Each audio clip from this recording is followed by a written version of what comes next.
Welcome you all to this lecture series on lattice Boltzmann method. In the first lecture, we'll not get into a lot of mathematics derivation. So we will have a hands-on approach. So we'll do hand calculation and we'll also write a computer program on Python. Yeah. So the air around us is actually composed of molecules. Yeah, which move randomly.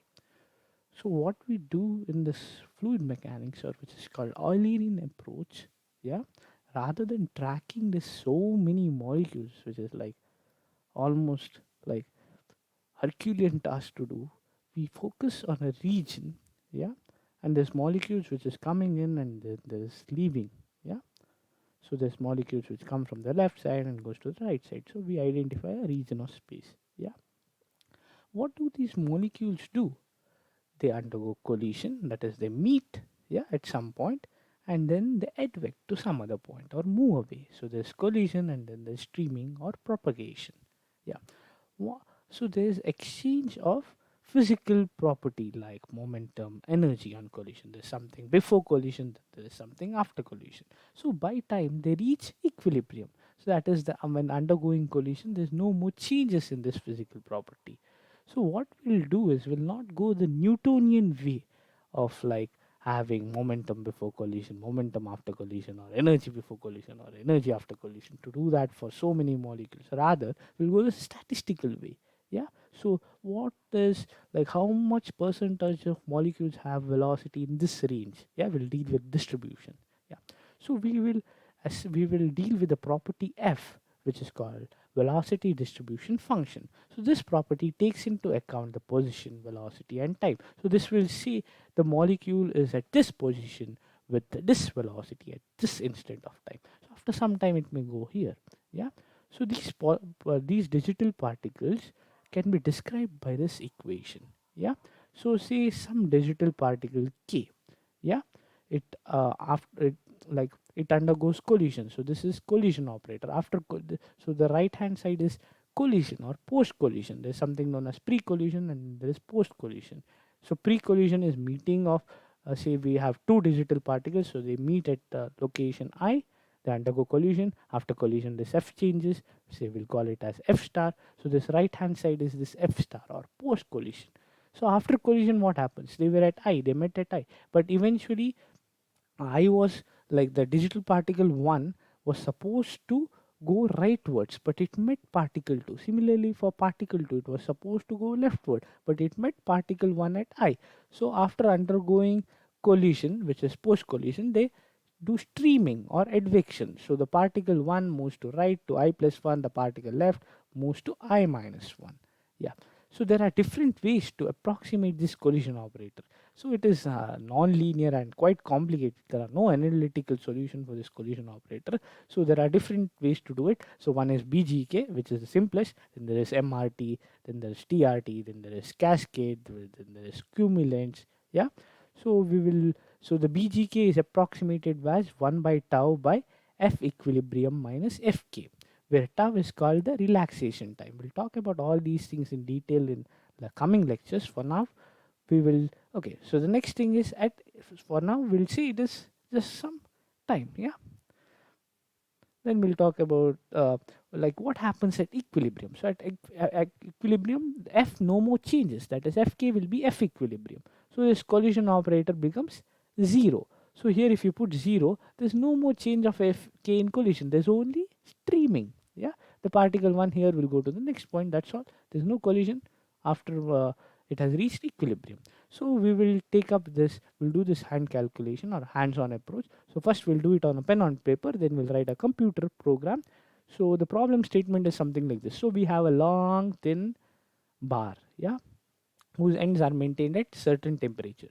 So this need not be temperature, it could be some other physical property like concentration as well. So at the left hand side you have some concentration, at right hand side you have some other concentration. So the diffusion happens from higher concentration to lower concentration, or if it is diffusion of heat, it happens from higher temperature to lower temperature. So we have maintained some temperature at left and right boundary. Specifying temperature at the boundaries is known as Dirichlet boundary condition, and along the interior of the bar we say the temperature is Ti and we'll say it is 0.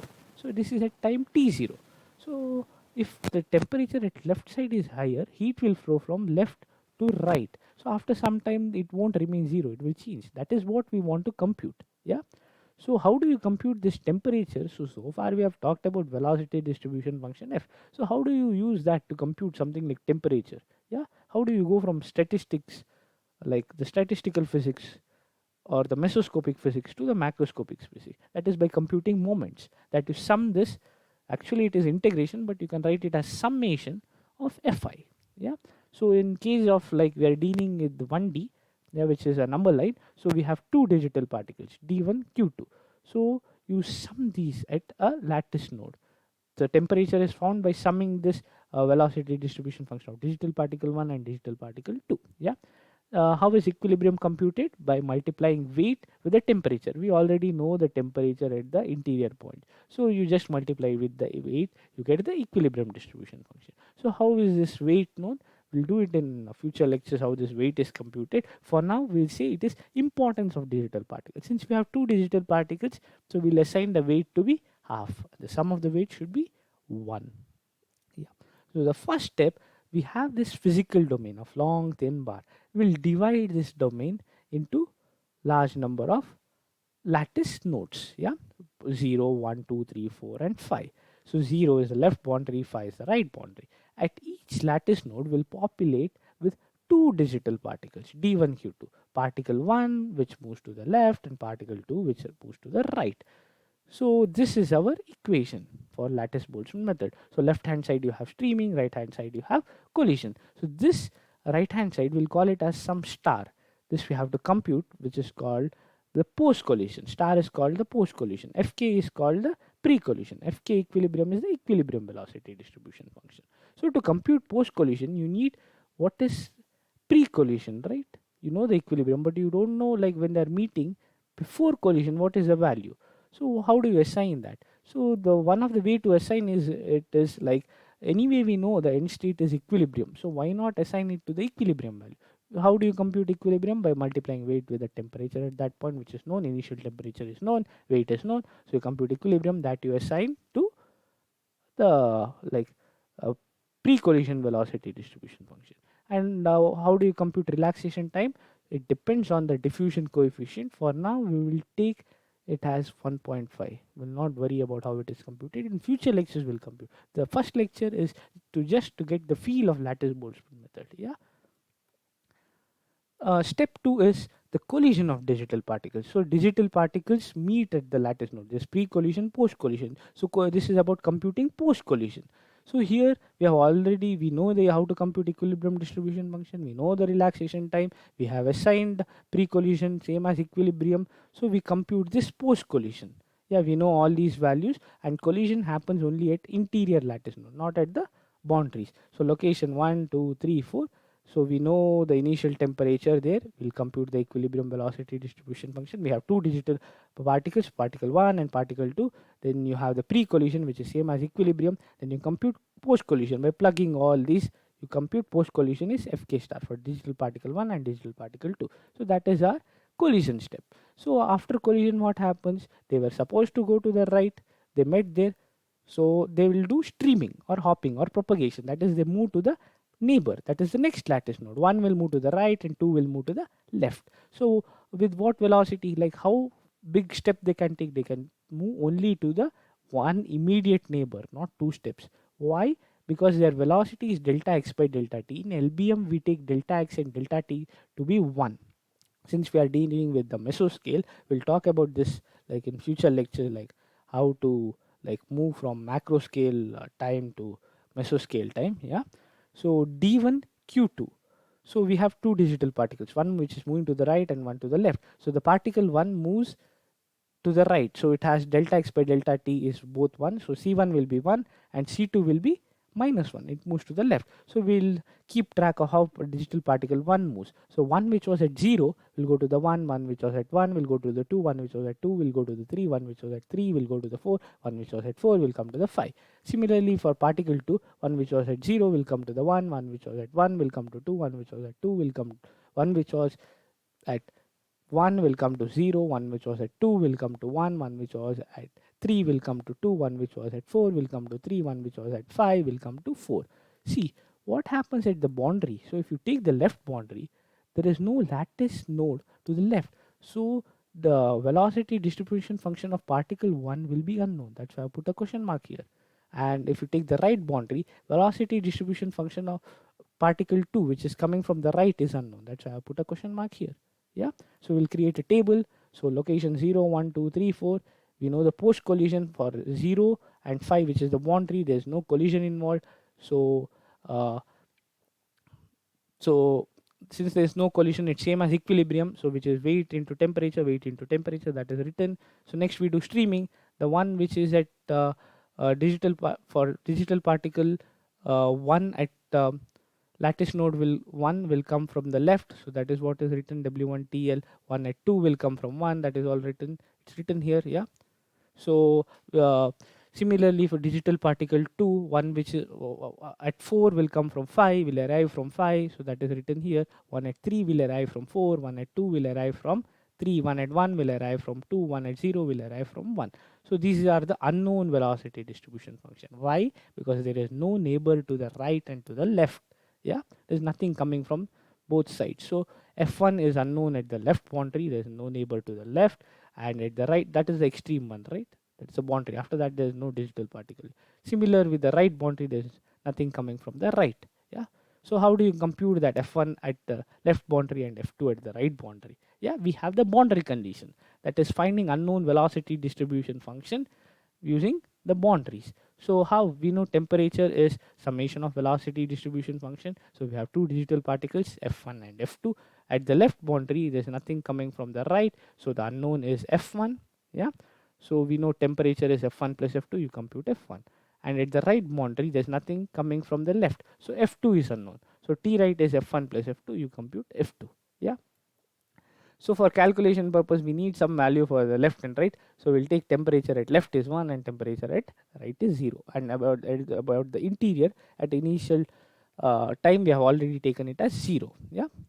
So next is to compute macroscopic property using this velocity distribution function. So the new digital particles have arrived from the neighbors. So using that, you compute the temperature. So at location 0 and 5, which is the left and right boundary, we already know the temperature. Left is 1, right is 0. And at digital particle at lattice node 1, digital particle 1 arrives from the left boundary. So that's why it has become half. Yeah. Here it is like weight into temperature at the left boundary. Yeah. So this is half, rest all is 0. So we compute temperature by summing up. So half plus 0 is 1, 0 plus 0 is 0, 0 plus 0 is 0, 0 plus 0 is 0. At the right is 0. Yeah. So this was iteration 1. See, as you can see, the left end was maintained at high temperature, a higher temperature, and the right boundary was maintained at lower temperature, 1 and 0. So how does heat flow? Heat flows always from high temperature to lower temperature. That is the gradient. Yeah, gradient of temperature. So you see there is an increase in temperature at the lattice node 1, which is close to the left boundary. It has become half. Yeah. So this was just one iteration. So you need to do lot of iteration. You can do 50 iteration, 100 iteration. Depends on the temperature at which you need to know the depends on the time at which you need to know the temperature on the bar. It could be 50 seconds, it could be 100 seconds, or something like that. So we can't do like many iteration. What we need is we'll write a computer program which can do like 10,000 iteration or 5,000 iteration, and it can also do for large number of lattice node. We have done hand calculation only for 5. It could be 500, it could be 100. Yeah. So what's the algorithm to like sum it up? So one is to compute equilibrium velocity distribution function. Yeah. Then what you do, once you know the pre-collision, then you have post-collision, you perform collision step at interior lattice node. Then what you do, streaming. So they propagate from like they move one step. Digital particle 1 will move to the right, 2 will move to the left. Yeah. And then knowing that what new digital particle has arrived, you compute the macroscopic property. Before macroscopic property, what you have to do is you have some unknown velocity distribution function at the left and right boundaries. So you have to use boundary condition to know them. So this is a computer program, yeah, written on MATLAB. So this first you import the libraries NumPy and Matplotlib. Matplotlib for plotting purpose. Here we want to know what is the temperature along the bar. Yeah, so we'll have a plot of temperature and distance along the bar. Yeah, we'll not plot at every instant of time. We'll plot only at like whatever time is required. Yeah. uh, mm, so the number of lattice node is 50. Then we'll have the macroscopic temperature. We could also have like we could have created a vector, but we could have created a matrix, but have created a vector. You could like record the temperature at every instant of time by creating a matrix as well. Yeah.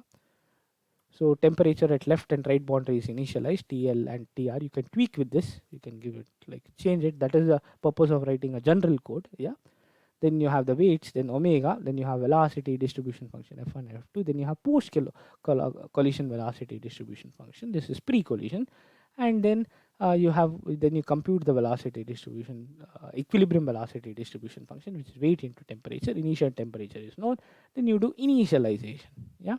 So F1 is F1 equilibrium. We don't know what is the pre-collision. So anyway, we give it as equilibrium. Then you perform collision at the interior lattice node. Then what you do is at the boundary there's no collision. So to make streaming easier, we store it in the collision vector itself. Yeah, and streaming of digital particle 1 and 2 is done. Then you have there's unknown at the boundaries velocity distribution function F1 at the left boundary and F2 at the right boundary. You apply boundary condition and compute it. Then you compute macroscopic property temperature T.